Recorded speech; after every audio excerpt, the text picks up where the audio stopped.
our president, our national Congress, which each state has representatives in, and our United States Supreme Court.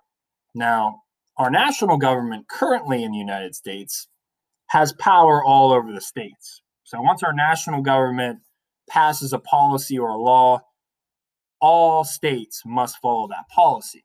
Now, under the Articles of Confederation, that was much different, okay?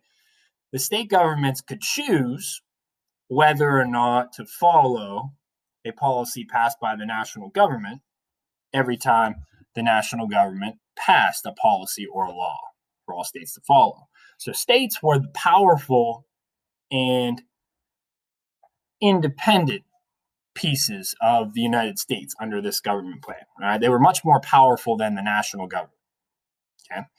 And this is because the representatives of the United States that drew up this plan did not want our national government to be very powerful. Okay? It didn't want the United States' national government to end up abusing its power like they thought the King of Britain did. Okay, so all those states, they're going to want to keep their independence. So that's why they do that. Okay, they want to remain powerful.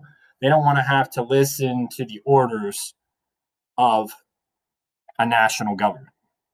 Okay. So currently, our national government protects all of the 50 state governments. Okay, so for instance, if, just a fictitious example here, France isn't thinking about doing this, to my knowledge. If France was to invade the United States, it's the job of our national government to protect all the citizens of the United States from France's invasion. Okay, so they don't cause harm to the citizens of the United States. All right, so it's our national government's job to protect the 50 state governments currently. That was not the case under the Articles of Confederation. Okay, each state was responsible for protecting itself. Okay. So this is more like it was under the Articles of Confederation.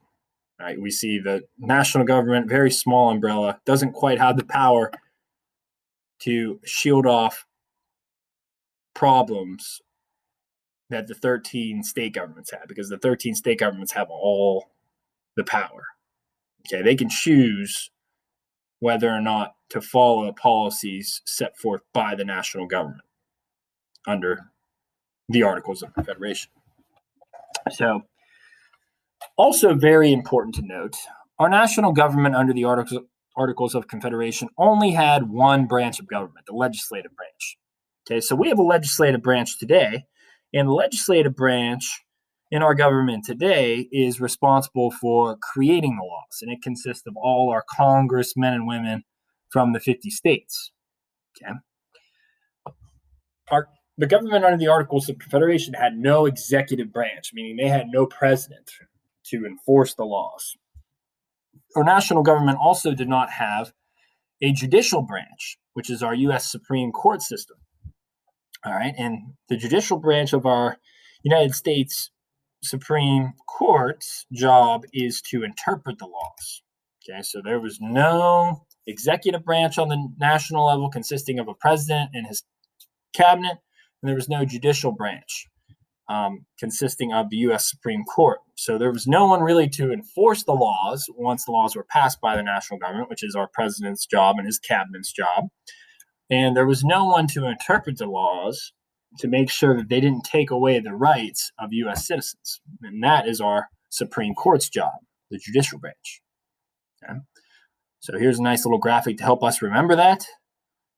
The legislative branch, consisting of our congressmen and women, currently makes the laws in the United States, and it made the laws under the Articles of Confederation.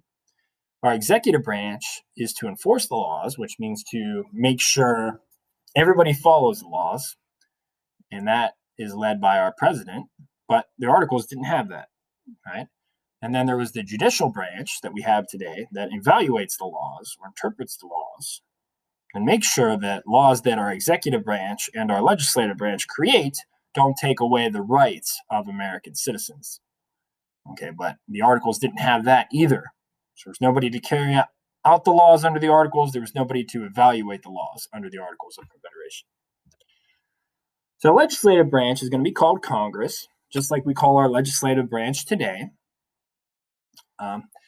It consists of all the congressmen and women today. Under the Articles, there were only men elected to serve on Congress. All right. And in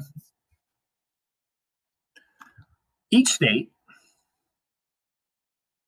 there's going to be only congressmen elected.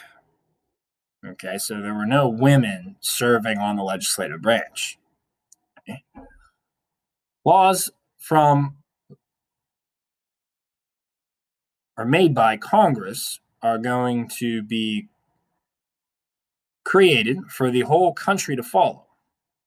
And the problem was, there, like I said before on the last page, there was no one to enforce those laws, to make sure those laws were followed. Okay, that's our president's job today. Anytime our country passes a law, it's the job of the president to figure out how he can enforce the laws passed by our Congress, which means to make sure that everybody follows them. Okay. Congress, also under the Articles of Confederation, did not have the power to tax citizens living within the United States. So our national government was very poor. It didn't have any money to create a powerful military to protect the country. So that was a problem. Okay. So only state governments had the power to impose taxes upon U.S. citizens. Okay. And you can imagine why our original representatives created that type of plan, because all the colonists were frustrated with Great Britain when they imposed taxes upon them. So the colonists were really just trying to, the representatives were really just trying to make sure that the U.S. citizens would not grow unhappy with the national government imposing taxes upon them. So they just made it so the Articles of Confederation did not give the national government the power to tax citizens. So also under the Articles of Confederation, there is going to be no national currency.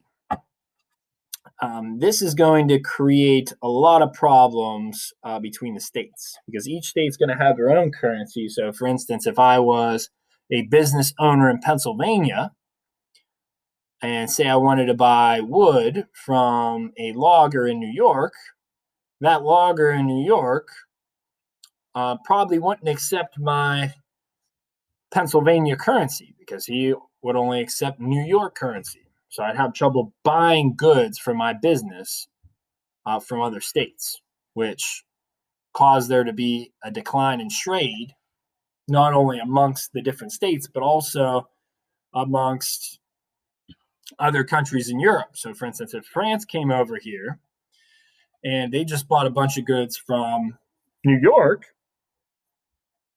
and they sold a lot of goods to New York, they'd only have New York currency that they wouldn't be able to spend anywhere besides New York. So if they wanted to go to South Carolina or North Carolina or Pennsylvania to buy something, they couldn't do that because those states only accepted their currency, not New York currency.